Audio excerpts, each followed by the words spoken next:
BlackRock. Imagine one company so big it helps manage more money than most countries even have. That company is BlackRock. It was founded in 1988 by Larry Fink and a small team in New York. They started by managing bonds. Careful, boring stuff. By 2009, after buying Barclays Global Investors for $13.5 billion, BlackRock became the largest asset manager on Earth. By 2023, it was managing about $9 trillion.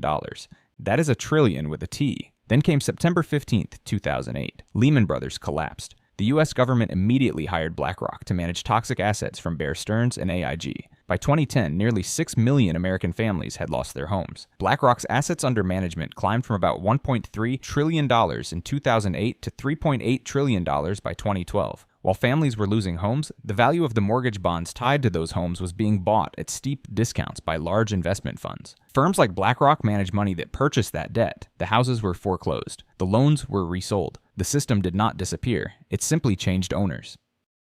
De Beers. In 1888, British businessman Cecil Rhodes founded De Beers in South Africa. His goal was simple: control the diamonds, control the price. By 1902, after consolidating rival mines, De Beers controlled about 90% of the world's diamond supply. Diamonds were not truly rare, so De Beers made them feel rare. When too many were mined, the company stockpiled them in vaults to keep prices high. In 1938, during the Great Depression, De Beers hired the N.W. Iyer & Son ad agency. In 1947, copywriter Francis Goretti wrote 4 words: "A diamond is forever." By 1950, more than 80% of American brides wore diamond engagement rings. Meanwhile, African miners worked in dangerous conditions for low wages while De Beers sold stones for thousands of dollars each. Love was marketed, scarcity was engineered, and one company decided what forever should cost.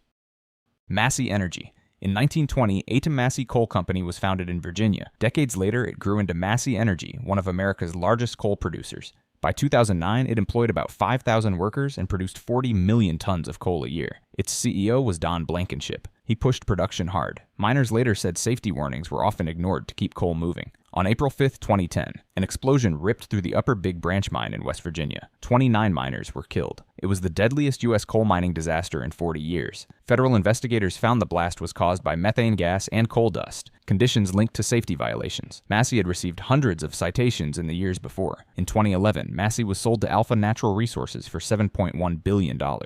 29 families buried fathers and sons. The coal kept shipping. The executives kept negotiating.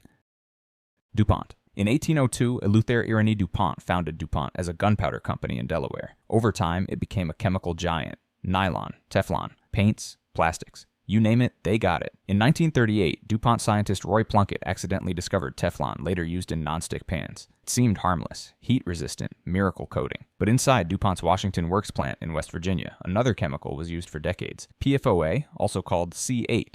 By the 1960s, company tests showed it built up in blood. By 1981, DuPont knew it caused birth defects in lab animals. The chemical leaked into local water supplies near Parkersburg. Residents drank it for years. In 2004, DuPont paid $70 million to settle a lawsuit. In 2017, it agreed to pay $671 million more to over 3,500 plaintiffs. Internal documents showed executives knew the risks. They kept producing it anyway. The pans were slick, the profits were massive, the water was poisoned.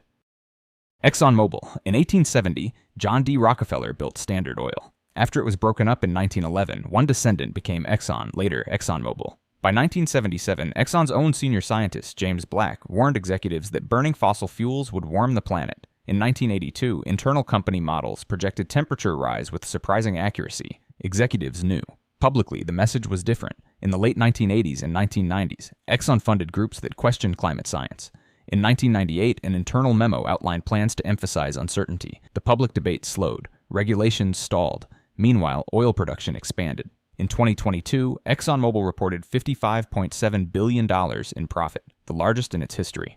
Critics say the issue is not selling oil. It is selling doubt, knowing the risks decades ago, watching the science solidify, and choosing delay while emissions rose and the planet kept heating.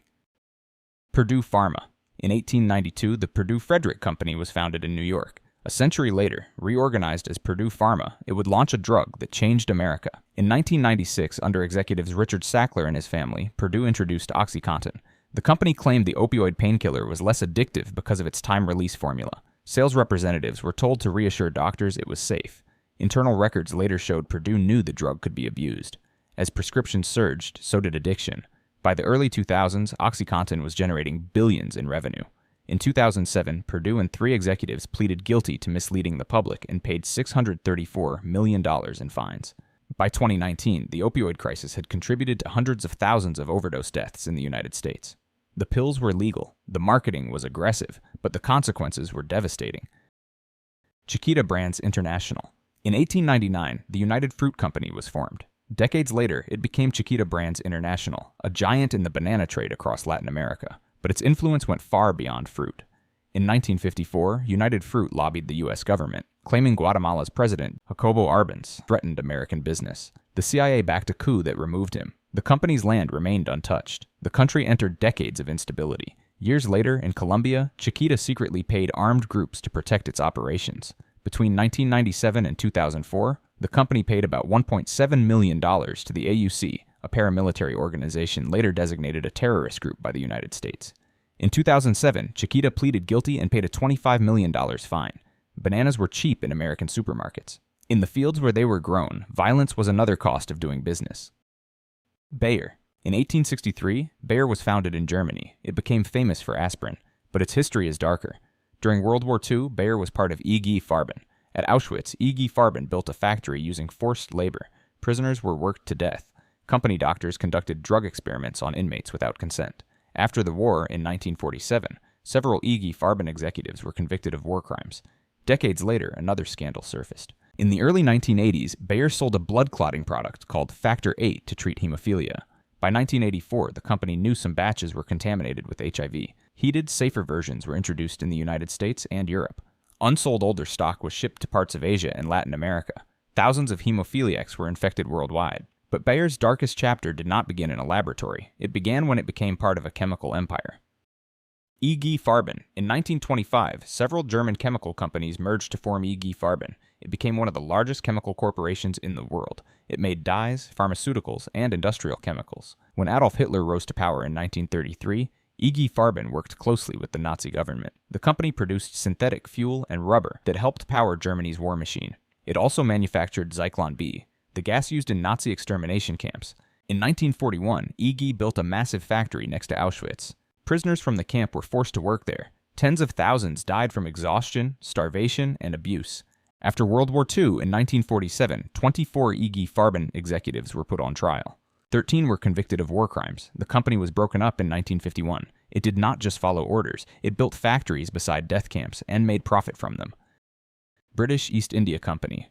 In 1600, Queen Elizabeth I gave the British East India Company a charter to trade. By the 1600s and 1700s, it was more than merchants. It ran ports, forts, armies, and people. Across the Indian Ocean, company ships transported enslaved Africans from Mozambique and Madagascar to Bombay, Madras, Calcutta, and Bencoolen in Sumatra. In company ledgers, human beings were listed beside livestock and tools. Many were branded with the company's seal to mark them as property. The company also ruled St. Helena, a remote island in the Atlantic. To build its forts and warehouses, it imported enslaved labor. It wrote its own slave code. Whipping was common. Execution was legal. In 1695, enslaved people plotted revolt.